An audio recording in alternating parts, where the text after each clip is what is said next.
হঠাৎ এত ঝড়ো বাতাস কোত্থেকে এলো? আমি পড়ে যাব তো। এই যা, বলতে বলতে গাছের ডালটাই ভেঙে পড়ে গেলাম পানিতে। বাঁচাও, কেউ বাঁচাও আমাকে।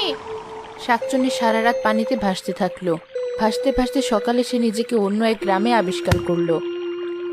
এ আবার কোথায় চলে এলাম? আশেপাশে সবকিছু দেখে তো অপরিচিত মনে হচ্ছে।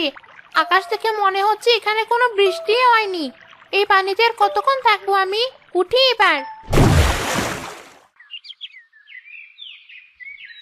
শুনলাম আশেপাশের এলাকায় বেশ ভালো বৃষ্টি হয়েছে, সেজন্য আমাদের নদীর পানি কত বেড়ে গিয়েছে দেখেছিস? হ্যাঁ, পানির সাথে অন্য এলাকার পুকুরের মাছও বোধহয় আমাদের নদীতে এসে পড়েছে। এখন পানিতে জাল ফেললে অনেক মাছ পাওয়া যাবে। তাহলে আমরা দেরি করছি কেন? চল নদীতে জালটা